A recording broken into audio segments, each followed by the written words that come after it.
Bon, je vous propose de rester avec nous parce que j'ai le plaisir de recevoir tout de suite nos deux invités aujourd'hui. Donc sur le plateau, il s'agit d'Abdelrahim Benatabou et de Désiré Monoukofi. Donc Abdelrahim, vous êtes président de l'association Rue 90 ou Zinqat 91, c'est ça? Oui, bonjour. Bonjour. Bonjour Désiré. Bonjour. Alors vous êtes là tous les deux pour nous parler de la toute première édition du festival Parcours. Il a eu lieu samedi dans la ville du Détroit, à Tanger. Alors c'est un festival un peu particulier, c'est un festival nomade. Avant qu'on détaille un petit peu le concept, est-ce que vous pouvez nous dire comment est né ce festival? Bonjour et merci encore pour l'invitation. Le festival Parcours est une idée qui a été pensée en collaboration avec le collectif Voix des migrants. Et nous avons désiré présenter un peu les cultures africaines au public tangérois.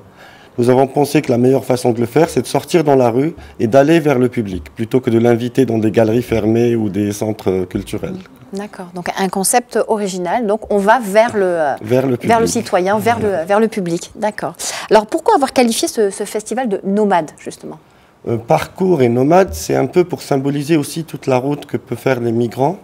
Nous parlons surtout de migrants subsahariens, mais nous avons aussi invité des artistes syriens, des artistes européens qui viennent de l'autre bord et qui viennent s'installer au Maroc à la recherche d'une autre culture et à la recherche de la découverte de l'autre. Et donc nous avons trouvé que la meilleure façon de symboliser ça, c'est de bouger dans la ville de Tanger.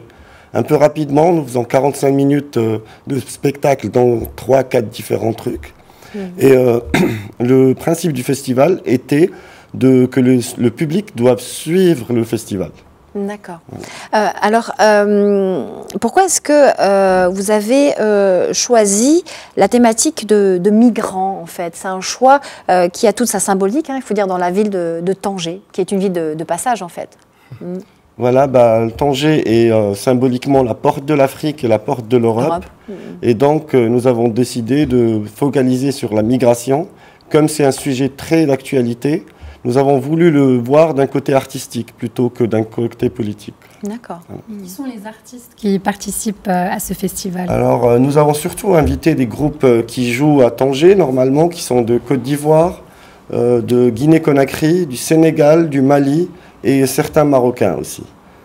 Nous avons surtout invité notre artiste plasticien ici présent de Côte d'Ivoire, qui est venu représenter son pays, qui n'est pas migrant, qui est voyageur, et qui découvre pour la première fois la culture marocaine, pour que ça soit vraiment une rencontre entre les peuples. Alors, Désiré Monoukofi, dites-nous comment vous avez connu ce festival et comment ça s'est passé pour vous samedi. Ok, moi d'abord je tiens à vous dire merci et je tiens à féliciter mon frère ici pour l'invitation. Et c'est ma première fois à Tanger, j'ai vraiment aimé. Et le festival pour moi c'était un moment de partage et d'échange de culture parce que grâce à ce festival j'ai rencontré d'autres artistes de Tanger, de toute l'Afrique, quoi. Et je tiens à vraiment féliciter et encourager ce festival. Et moi, ma participation, c'était volontaire. Je suis venu pour soutenir ce festival et présenter mes œuvres au public et au monde entier. Vous êtes peintre, donc plasticien. On voit les œuvres à l'écran d'ailleurs. Ah, on les voyait tout à l'heure, elles vont revenir. Et donc, votre travail, quel est-il exactement? Vous êtes peintre, qu'est-ce qui vous inspire? Comment vous travaillez? Ok, d'abord, je m'inspire de mon paysage, de mon environnement. Voilà, je vais d'abord recycler, je travaille avec des claviers de téléphone et des écrans tactiles. Voilà, donc je me suis dit, après un constat, je me suis dit, c'est vrai, tout le monde est vraiment connecté, on est vraiment lié au téléphone et tout ça, on ne peut pas s'empêcher d'avoir un téléphone portable. Et quand on n'a pas un téléphone, on dit que tu es vraiment déconnecté du monde. Voilà, donc après l'utilisation, où vont ces téléphones-là? Je me dis, ces téléphones se retrouvent souvent dans les rues, dans les poubelles, dans les eaux abandonnées et c'est dangereux pour la nature et l'environnement. Donc moi, je vais vers ces endroits-là, je ramasse ces téléphones-là et j'essaie de redonner une nouvelle vie à ces téléphones-là pour dire que l'environnement, on doit en prendre soin et c'est très important. Donc c'est un message très fort pour dire qu'on est vraiment lié au téléphone, mais il faut penser aussi à l'environnement. Je travaille sur des scènes de rue et autres. C'est vraiment un festival engagé, hein, un festival parcours, tant dans le choix de la thématique, hein, qui choisit donc un sujet d'actualité, les migrants, et le fait d'aller aussi vers le public, c'est aussi un concept original. Et puis dans le choix, je vois la sélection des artistes quand même qui font un travail très engagé, hein, puisque là vous donnez une deuxième vie donc à ces tablettes, à ces téléphones, et donc pour faire attention et respecter l'environnement. Donc voilà, les gens se déconnectent de leur téléphone, mais vous reconnectez donc ces appareils au monde finalement pour leur donner une deuxième vie et respecter l'environnement. C'est très important. Mais oui. Oui. Alors, nous avons vu donc quelques images de votre passage à Tanger, soit à l'Aqsa ou à la Place des Nations. Quelle a été vraiment la réaction du public? On a été extrêmement ravis par la réaction du public. Le public tangérois est un très bon public. Il y a eu des sourires, les gens dansaient. Il y a eu vraiment une rencontre entre les artistes aussi, parce que le public allait vers les artistes, leur demandait de leur pays d'origine, leur demandait de leur expliquer la symbolique de chaque vêtement, de chaque instrument. D'ailleurs, on avait ce qu'on appelle un faux lion. C'est une danse qui essaye d'exorciser la personne qui a été attaquée par un lion. Dans l'histoire africaine, quand on est attaqué par un lion, il se peut que l'âme du lion passe chez celui qui survit. Et donc, en revenant au village, cette cérémonie avec un faux lion espère exorciser ce transfert entre l'animal et l'homme. Nous avons aussi invité énormément, comme vous le dites, engagés, parce que nous avons invité énormément d'artistes qui travaillent dans la rue habituellement et qui, eux, militent pour que l'espace public soit un espace aussi dédié aux arts et à l'expression artistique en général. D'accord. Est-ce que le festival Parcours a vocation à s'illustrer dans d'autres villes que Tanger? Nous espérons. Notre association est une petite association qui commence, donc nous élargissons petit à petit.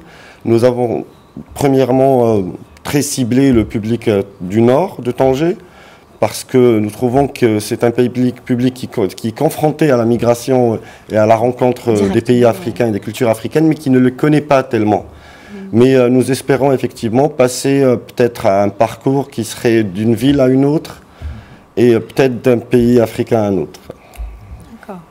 Et je tiens aussi à vraiment remercier les artistes qui ont été engagés symboliquement avec le festival, qui ont porté avec nous tout ce qui a apporté, parce que c'est un festival assez difficile à gérer, puisqu'il faut bouger en 30 minutes tout le matériel d'une place à une autre. Un festival nomade. Nomade, oui. Alors on a vu que Zanka 90 avance. Zanka 90 ne compte pas s'arrêter là aujourd'hui. Quelles sont les missions prochaines de Zanka 90? Alors, Zanka 90 est une association qui est axée sur 3 volets. Le volet culturel, le volet de promotion de l'entrepreneuriat et le volet écologique et sportif que nous avons associé. Et donc nous espérons pour les prochaines activités créer un festival sportif et écologique où nous inviterons tous les acteurs et on nous présenterons un peu tous les sports disponibles à Tanger, parce qu'on ne le sait pas, mais à Tanger il y a un club de cricket, il y a un club de football américain, il y a un club de plongée sous-marine. Et je crois que le public devrait s'intéresser à des sports un peu plus différents et qui développent autrement la personnalité. Merci beaucoup, Abdelrahim Benatabou. Merci pour votre invitation, c'est un plaisir. Voilà, mais on a appris beaucoup de choses. Pour nous aussi, c'était un plaisir. Donc je rappelle que vous êtes Abdelrahim Benatabou, président de l'association Rue 90 ou Zenqat Tis'in, au choix. Et je vous remercie, vous aussi, donc Désiré Monou Kofi, pour votre participation donc, sur ce plateau et puis à ce festival, Festival Parcours, un festival très engagé.